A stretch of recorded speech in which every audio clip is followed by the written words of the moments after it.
Genesis dog, Genesis dog, Genesis dog, Genesis dog, Genesis dog, Genesis dog. What Nintendo cats? Hello and welcome to the second ratings video. Today we'll be going over the rating for Sonic 3. First category, dogs, gets a perfect score of 10 out of 10. Foxes are 10.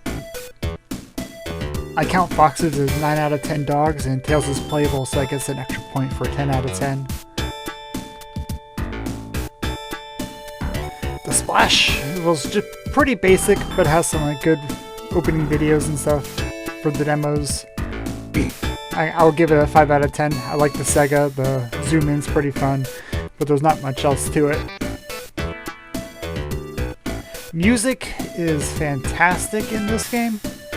I give it a 10 out of 10. I honestly forgot how good a lot of the music is. Hydrocity Zone, like Ice Cap, Marble Garden, Launch Space Zone, the final Doomsday Zone, the credits, it's all bringing me way back, and I just jammed the entire game.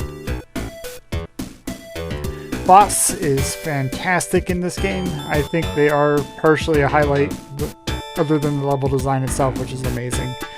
But I give the boss 10 out of 10, mostly for the big arm, how the final boss, the sky goes dark and you see him in the background and he comes in and swoops in and he's like one of the things that can damage Supersonic, and it is an amazing fun fight.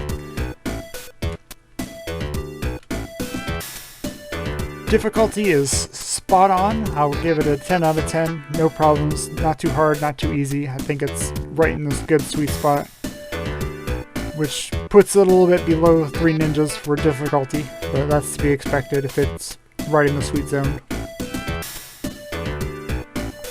Experience overall, I'd still say it's a 10 out of 10. It's still one of my favorite games of all time, and definitely one of my favorite Genesis game so far, but we'll see how that pans out for the rest of the series, so I give it a 10 out of 10. Total, it gets 55 out of 60, nearly perfect score, so it's a fantastic game. Coming up next is Tanglewood 2018. I have been wanting to play this game for a long time, and it is the reason I'm getting back into this project of playing all the Genesis games. Back when I was a kid, I heard that they stopped making games for the Genesis, and it really broke my heart. But then, recently I've discovered a whole bunch of homebrew and new games that they made for the Genesis, so it's really striking itch to play all these new games that came out for a system from my childhood. And the